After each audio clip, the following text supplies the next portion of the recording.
Hello friends, welcome back to my channel SRK drama explain. Friends, ये video मैं लोगों के एंटरटेनमेंट के लिए बनाती हूँ, so please watch full, share, subscribe and like this video.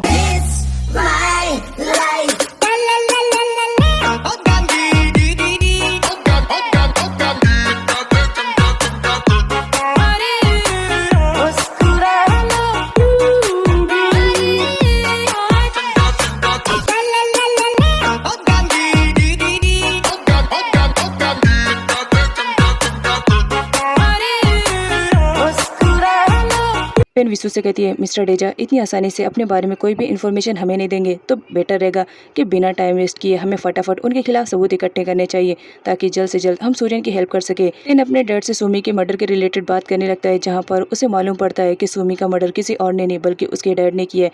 Reason पूछने पर उसे मालूम पड़ता है कि सूर्यन के एरिया की वजह से उसके डैड ने सुमी का मर्डर किया। इधर सूर्यन को दिखाया जाता है जो भेजे हुए लोकेशन पे पहुंच चुका था और उसकी मुलाकात डैन से होती है। डैन को दिखाया जाता है जिसने नॉब को टायर में बांध कर रखा हुआ था और सूर्यन के आने पे वो टायर को आग लगा देता है। सूर्यन बचाने की कोशिश कर रहा होता है नॉब को, लेकिन डैन उसे बिल्कुल भी जाने नहीं देता है और यहाँ पर उन दोनों की ज़बरदस्त फाइट होती है।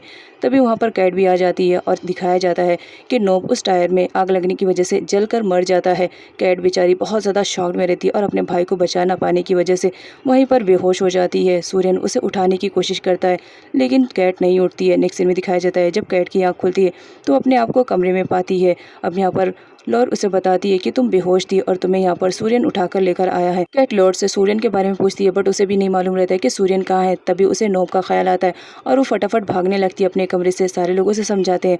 अब यहाँ पर कैट को दिखाया जाता है वो हर तरफ सूर्यन को ढूंढ रही होती है कि मुझे उससे क्वेश्चन करना है और इधर सूर्यन को दिखाया जाता है उसे बहुत ज़्यादा बुरा फील हो रहा था कि वो नॉब को बचा नहीं पाया। सूर्यन गुस्से में मिस्टर डेजा के घर पर पहुँचता है और उनसे क्वेश्चन करने लगता है कि आपने नॉब के साथ ऐसा क्यों किया? अगर तुम्हारी दुश्मनी मेरे साथ थी तो मुझसे करना था ना सब कुछ। इस तरह नॉब को बीच में इंटरफेयर करने की क्या जरूरत थी? तुमने बेवजह उसे मारा क्यों? मिस्टर डेजा तो पहले मना करता है कि मैंने नहीं मरवाया, जिस पर सूर्यन कहता है कि डैम तुम्हारे लिए काम करता है, उसे नहीं मारा है तुम्हारे कहने पर। इधर कैट को दिखाया जाता है जहां पर पुलिस उससे इन्वेस्टिगेशन करने के लिए आई हुई रहती है नॉब के रिलेटेड। अब वहां पूछ रही होती है पुलिस कि तुम वहां पर कैसे पहुंची, जहां पर कैट बताती है कि वो सूर्यन को फॉलो करके वहां पर पहुंची थी। सूर्यन मिस्टर डेजा से कहता है इसका मतलब सुमी का मर्डर तुमने ही करवाया था। मिस्टर डेजा एक्सेप्ट कर लेते हैं और बताते हैं कि मैं तुमसे बहुत ज्यादा नफरत करता हूँ, इसी वजह से मैंने ये सब किया। अब यहाँ पर सच्चाई को दिखाया जाता है जहाँ मिस्टर डेजा खुद ही बोल रहे होते कि मैंने तुम्हारे डैड से अपनी बहन की शादी करवाई थी इस वजह से क्योंकि वो मुझे प्रॉपर्टी में हिस्सा देने वाला था, लेकिन जब उसे मालूम पड़ा कि तुम्हारे एरिया में ऑयल है इस वजह से उसने मुझे नहीं दिया। इसी का फ्रस्ट्रेशन और गुस्सा निकालने के लिए मैंने उसे बदला लिया। अगर तुम नहीं चाहते हो कि मैं कुछ और गलत करूं तो बेटर रहेगा अपना एरिया मुझे दे दो क्योंकि उसमें ऑयल है। सूर्यन देने से मना करता है जहाँ पर मिस्टर डेजा कहते हैं तो फिर आगे की तैयारी कर लो क्योंकि आगे मैं तुम्हें और भी ज़्यादा हर्ट करने वाला हूँ।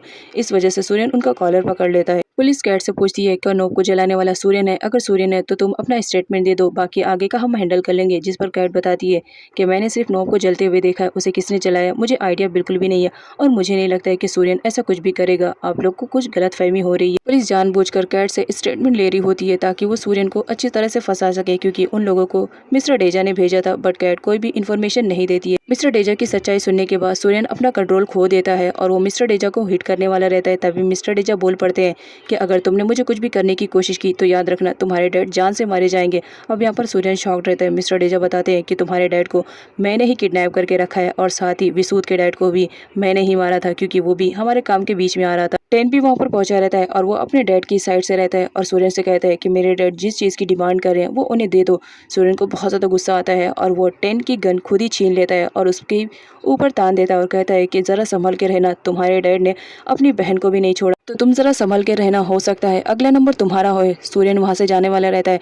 मिस्टर डेजा उसे ऑडियो सुनाते हैं जिसमें ऑडियो नॉब की रहती है और वो कह रहा होता है कि सूर्यन मुझे मत मारो। अब यहाँ पर दिखाया जाता है सूर्यन को बहुत ज़्यादा गुस्सा आ रहा होता है और वो मिस्टर डेजा से कहता है कि ये सब आपने किया ना, जिस पर मिस्टर डेजा कहते हैं हाँ मेरा ही ऑडियो है, लेकिन याद रखना पुलिस को सबूत चाहिए, ये नहीं कि ये किसने किया है। तो तुम्हारे लिए बेटर रहेगा कि तुम अपनी एरिया की ज़मीन जितनी जल्दी हो सके मुझे वापस कर दो, अदरवाइज याद रखना मैं तुम्हारे साथ और भी ज़्यादा बुरा करने वाला हूँ। इधर पेन और विसूद को दिखाया जाता है दोनों कैट से मिलने के लिए आए हुए रहते हैं, जहाँ पर पेन विसूद से कहती है कि तुम जाकर कैट को हैंडल कर लो बिकॉज नट का कॉल आ रहा है। विसूद को बहुत ज़्यादा जेलसी फील होने लगती है और वो पेन से कहता है नहीं तुम जाकर कैट को हैंडल कर लो, लो मैं कॉल पे बात कर लेता हूँ। लेकिन नट कहती है नहीं इमरजेंसी कॉल है, नट मुझसे ही बात करना चाह रहा है और ये कहकर कहकर वो वहाँ से चली जाती है। लॉर भी विसुत को कहती है जाकर कैट को हैंडल कर लो। इधर पीट को दिखाया जाता है जो कैट आंट से कह रहा होता है कि मुझे मेरे डैड से मिलना है, और कैट बहुत ज़्यादा परेशान हो रही होती है कि अब वो पीट को कैसे बताएगी। इस वजह से वो बहुत ज़्यादा स्ट्रेस में रहती है और एक जगह खड़ी होकर रो रही होती है। तभी वहाँ पर विसूत आता है। कैट रोते हुए उसे कहने लगती है कि मैं अब पीट को कैसे बताऊँ कि उसकी मॉम तो थी ही नहीं, अब उसके डैड भी नहीं रहे। अगर वो ये सब सुनेगा तो कितना ज़्यादा शॉक में हो जाएगा। मेरी तो हिम्मत ही नहीं है कि मैं उसे ये सारी बातें बताऊँ। जिस पर विसूत उसे समझाते हुए कहता है कि वक्त के साथ सब कुछ ठीक हो जाएगा। विसूत पेन को कहता है कि तुम्हें थोड़ा अपने आप को स्ट्रॉन्ग बनाना पड़ेगा। आफ्टर ऑल तुम्हें पीट को भी तो बताना है ये सब। कैट उस वक्त बहुत ज़्यादा अपसेट रहती है और वो विसूत को हक करके रोने लगती है। अनफॉर्चुनेटली वहाँ पर सूर्यन भी आ जाता है और पेन भी। दोनों एक साथ देख लेते हैं कि विसूत और कैट एक दूसरे को हक करते हैं।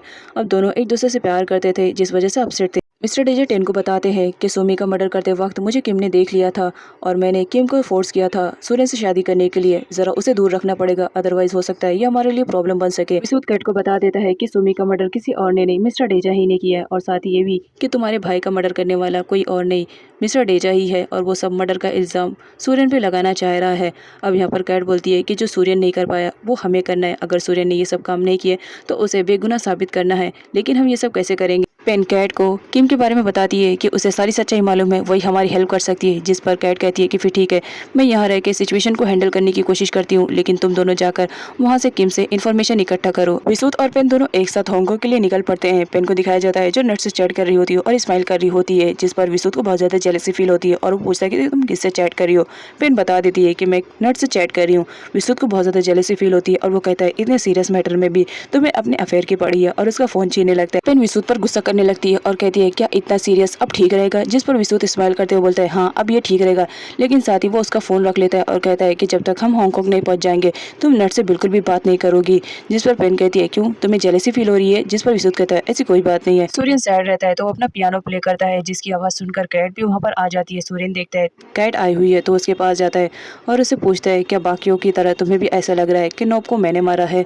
जिस पर कैट बोलती है तुम्हारे साथ इतने दिनों से रह रही हूँ, इतना तो अंदाज़ा लगा लिया है मैंने कि तुम नोब को नहीं मार सकते हो, लेकिन मैं अब पिट से क्या कहूँ। वो तो अपनी मॉम को खो ही चुका था, अब अपने डैड को भी खो चुका है। मेरे अंदर इतनी हिम्मत नहीं है कि मैं जाकर उसे सच्चाई बताऊँ। तुम ही बताओ कि मैं कैसे बताऊँ। अगर पिट को मालूम पड़ेगा तो बहुत ज़्यादा शॉक में हो जाएगा। सूर्यन कैट से कहता है सिचुएशन कोई भी हो, मैं इतना चाहता हूँ कि तुम और पिट मुझे छोड़कर कभी मत जाओ। मैं अकेला रहना नहीं चाहता हूँ, मैंने अपनों को तो खो दिया है, लेकिन मैं अब तुम्हें और पिट को नहीं खोना चाहता हूँ। सिचुएशन कोई भी हो, हर कोई अगर मुझे मर्डर कहेगा तो भी मैं इस बात के लिए तैयार रहूँगा, क्योंकि तुम्हें मुझ पर ट्रस्ट है ना। पिट भी वहीं पर रहता है और सारी बातें सुन लेता है, जिस पर वो रोने लगता है और कहता है अंकल पोबियर क्या सच में आपने मेरे डैड को मार दिया है, आप एक किलर हो। और ये कहते हुए वो बहुत ज़्यादा रोने लगता है। कैट उसे समझाने की कोशिश करने लगती है, लेकिन पिट बेहोश हो जाता है। सूर्यन पिट को फटाफट उठाकर उसे हॉस्पिटल में एडमिट करने के लिए लेकर जाता है। इधर किम को दिखाया जाता है जो अपनी डिज़ाइन की हुई ड्रेस को ट्राई कर रही होती है। तभी वहाँ पर एंट्री होती है नट की, जिसे पीटा हुआ देखकर वो उससे कहती है कभी नॉर्मल तरीके से नहीं आ सकते हो, जब भी मुलाकात होती है तुमसे तुम हमेशा पीटे हुए रहते हो। जिस पर नट बता देता है कि मेरी ये हालत किसी और ने नहीं बल्कि तुम्हारे डैड ने की है। तुम्हारे डैड की वजह से अब मेरी जॉब भी नहीं रही, तो सोचा तुम्हारे पास आ जाऊं, हो सकता है तुम्हारे पास कोई बेटर ऑफर रहेगा जिसे मैं एक्सेप्ट कर लूंगा। किम नट को वहाँ से जाने के लिए कहती है, जिस पर नट पूरी सच्चाई बता देता है और ये भी बता देता है कि तुम्हारे डैड ने तुम्हारी सिस्टर को यहीं पर शिफ्ट किया है और उन्होंने नॉब को मार करके उसका इल्जाम सूर्यन पर लगा रहे हैं। पास्ट में तुमने सूर्यन की हेल्प करके गलती की थी, अब ये गलती दोबारा से रिपीट मत करो, उसकी हेल्प करो। किम को जब अपनी बहन के बारे में मालूम पड़ता है कि उसके डैड ने उसे किडनैप करके रखा हुआ है हांगकांग में, तो उसे बहुत ज़्यादा बुरा फील होता है और वो अपने डैड के पास कॉल करके बोलती है कि मैंने आपसे प्रॉमिस किया था ना कि मैं आपकी लाइफ में इंटरफेयर नहीं करूंगी, लेकिन आपको काय का ख्याल रखना है, लेकिन आपने काय के साथ अच्छा नहीं किया। आपने उसे किडनैप करके यहाँ पर रखा हुआ है। जो मेरे साथ हुआ वो मैं काय के साथ कभी नहीं होने दूंगी। और यहाँ पर वो गार्ड से बात करवाती है, जहाँ पर मिस्टर डेजा रेडी हो जाते हैं और कहते हैं कि ये मेरी बेटी है, जाने दो उसे काय से मिलने के लिए। काय अपनी बहन को देखकर बहुत ज़्यादा खुश हो जाती है और हक कर लेती है और रोने लगती है कि डैड ने मुझे यहाँ पर किडनैप करके रखा है और मुझे सूर्यन की भी हेल्प नहीं करने दे रहे हैं। काय उसे समझाते हुए कहती है कि तुम फिक्र मत करो, अब मैं आ चुकी हूँ। इधर सूर्यन को दिखाया जाता है जो बहुत ज़्यादा अपसेट बैठा हुआ रहता है, क्योंकि पीठ को अभी तक होश नहीं आया हुआ रहता है। जिस पर कैट कहती है फिक्र करने की जरूरत नहीं है, कुछ टाइम में पीठ को होश आ जाएगा। सूर्यन पीठ का ख्याल रखने के लिए हॉस्पिटल में ही रुका रहता है, लेकिन बार बार उसे ख्याल आता है कि कहीं पीठ उसे दूर ना हो जाए, इस वजह से वो परेशान हो रहा होता है। कैट उसे रिलैक्स फील करने के लिए कहती है। किम काय को पूरी सच्चाई बता देती है और कहती है कि हमारी आंट सोपा का मर्डर किसी और ने नहीं बल्कि डैड ने किया था। जब मुझे मालूम पड़ा तो मैंने सूर्यन की हेल्प करने की कोशिश करी, तो डैड ने ज़बरदस्ती मुझे यहाँ पर शिफ्ट कर दिया। ताकि मैं सूर्यन की हेल्प ना कर सकूँ। तुम्हें आइडिया भी नहीं होगा कि डैड ने कितने बुरे काम किए हैं, हमें तो कुछ आइडिया भी नहीं होगा। डैड इतने ज़्यादा बुरे हैं कि उन्होंने सारे इलीगल काम खुद किए और उसका इल्ज़ाम बेचारे सूर्यन पे लगाया। मैं सूर्यन की हेल्प भी नहीं कर पाई। जिस पर किम बोलती है, जो तुम्हें अब मालूम पड़ा वो सब मुझे पहले से मालूम पड़ा था, इसी वजह से तो मैं वहाँ से चली गई। तभी वहाँ पर नट की एंट्री होती है, जो किम से कहता है कि अभी भी तुम्हारे पास दोबारा मौका है सूर्यन की हेल्प करने के लिए। इस बार उसे मत ठुकराओ, क्योंकि सूर्यन को इस वक्त तुम्हारी ज़रूरत है। तुम्हारे डैड ने फिर से उस पर नौब का इल्ज़ाम लगा दिया है कि उसने मर्डर किया है। किम नट से कहती है, मैंने ऑलरेडी तुम्हें इन्फॉर्म कर दिया है कि मैं मेरे डैड के साथ कोई भी रिलेशनशिप नहीं रखना चाहती हूँ, तो तुम्हें जो करना है वो करो। हम दोनों बहनों को उसमें घसीटने की ज़रूरत नहीं है। मैं किसी भी तरह तुम्हारी हेल्प नहीं कर सकती हूँ। और ये कहते हुए वो वहाँ से जाने लगती है। विसूत और पेन दोनों किम को समझाने की कोशिश करते हैं, बट किम उन्हें इग्नोर करके वहाँ से चली जाती है। इधर नट को दिखाया जाता है, जो विसूत को जेलसी फील कराने के लिए अपनी ओवर एक्टिंग स्टार्ट कर देता है और कहता है कि मेरे ख्याल से तुम थक चुकी हो, चलो मैं तुम्हें घर पर ड्रॉप कर दूंगा। जिस पर विसूत कहता है कि नहीं, इसे ड्रॉप करने के लिए मैं हूँ, इसे यहाँ मैं ही लेकर आया था ना, तो इसको घर पे भी मैं ड्रॉप कर दूंगा, तुम्हें ड्रॉप करने की ज़रूरत नहीं। नट विसूत से कहता है, मैंने तुम्हें पहले ही इन्फॉर्म कर दिया था ना कि मैं पेन को लाइक करता हूँ, मैं इसके साथ टाइम स्पेंड करना चाहता हूँ, इसी वजह से तो मैं इसे ड्रॉप करना चाहता हूँ। जिस पर विसूत कहता है, टाइम बाद में स्पेंड करना, मैं इसे ड्रॉप कर दूंगा। होटल का सीन दिखाया जाता है, जहाँ पर पेट को होश आ चुका था। वो अपनी कैट आंट से अपने डैड के बारे में बात करते रहता है। तभी वहाँ पर सूर्यन की एंट्री होती है। सूर्यन को देखकर पीट की कंडीशन और भी ज़्यादा खराब होने लगती है। वो कहता है, अंकल पूबियर बैड है, उन्होंने मेरे डैड को मारा है। और यहाँ पर वो रोते रोते दोबारा बेहोश हो जाता है। किट सूर्यन को वहाँ से जाने के लिए कहती है और कहती है, जब तक पीट की कंडीशन ठीक नहीं होती है तुम इसके सामने मत आना, अदरवाइज ये बार बार इसी तरह बेहोश होएगा। तभी वहाँ पर नर्स आती है और वो फटाफट पीट का ट्रीटमेंट स्टार्ट कर देती है। कैट कहती है कि जब तक पीट की कंडीशन ठीक नहीं हो जाती है तब तक तुम उससे दूर रहो। एक सीन में विसूत को दिखाया जाता है, जो पेन को उसके घर पर ड्रॉप कर देता है और उसे थैंक्स कहने के लिए कहता है, बट पेन कहती है, मैं थैंक्स तुम्हें नहीं बोलूँगी, अगर मेरे साथ नट आया होता है तो ज़्यादा अच्छा रहता है। तभी उसके सेलफोन पे किसी का कॉल आता है, जहाँ पर उसे धमकियाँ मिल रही होती है कि अगर तुम डेजा के लाइफ में इंटरफेयर करती रहोगी तो ये तुम्हारे पेरेंट्स के लिए अच्छा नहीं रहेगा। पेन बहुत ज़्यादा परेशान हो जाती है और हर जगह अपने पेरेंट्स को ढूंढने लगती है, बट उसके पेरेंट्स कहीं पर भी नहीं मिलते। इस वजह से वो बहुत ज़्यादा परेशान हो जाती है। विसूत पूछता है कि बात क्या है, जहाँ पर पेन बताती है कि डेजा ने लग रहा है कि मेरे पेरेंट्स को किडनैप कर लिया है, मैं हर जगह ढूंढ रही हूँ, मेरे पेरेंट्स कहीं पर भी नहीं मिल रहे। विसूत जब अपना सेलफोन चेक करता है तो उसे समझ में आता है कि पेन के पेरेंट्स कहीं पर घूमने के लिए गए हैं। उन्होंने मैसेज के थ्रू विसूत को बता दिया था कि तुम पेन को इन्फॉर्म कर देना। पेन को परेशान होता हुआ देखकर विसूत को तो बहुत मजा आ रहा होता है, वो उसे कुछ भी नहीं बताता है और पास ही में बैठ जाता है। पेन आती है और उससे कहती है, इतनी बड़ी प्रॉब्लम क्रिएट हो गई है और तुम इतनी आसानी से बैठे हुए हो, कुछ तो करो। मेरे पेरेंट्स को डेजा ने किडनैप कर लिया है, अगर उसने कुछ गलत कर दिया मेरे पेरेंट्स को तो मैं अपने आप को कभी माफ नहीं करूंगी। विसूत को तो बड़ा मजा आ रहा था। पेन इस तरह परेशान हो रही होती है, वो तो उसके चेहरे को देखकर दिल ही दिल में बहुत ज्यादा हंस रहा होता है। यहाँ पर पेन को दिखाया जाता है, वो बहुत ज़्यादा परेशान होती है और गॉड से प्रे करती है अपने पेरेंट्स के लिए। तभी कॉल लगाती है अपने पेरेंट्स के पास, लेकिन जो विसूत रहता है वो फ़ोन छीन लेता है और कहता है कि कोई बात नहीं, मैं तुम्हारी हेल्प करने की कोशिश करता हूँ, मैं डेजा अंकल से बात करता हूँ। पीट की कंडीशन बहुत ज़्यादा ख़राब रहती है। डॉक्टर कैट को एडवाइस करते हैं कि पीट को अच्छे इन्वायरमेंट में लेकर जाओ, अदरवाइज इसकी कंडीशन दिन ब दिन ख़राब होती जाएगी और ये तुम भी हैंडल नहीं कर पाओगी। कैट बहुत ज़्यादा परेशान हो जाती है पीट को लेकर और वो डिसाइड करती है कि वो पीट को लेकर दूसरी जगह पर चली जाएगी, जहाँ पर लॉर उसे समझाने की कोशिश करती है कि अगर सूर्यन को मालूम पड़ा कि तुम कहीं और पीट को ले जाने की कोशिश करोगी तो वो तुम्हें कहीं पर भी ले जाने नहीं देगा।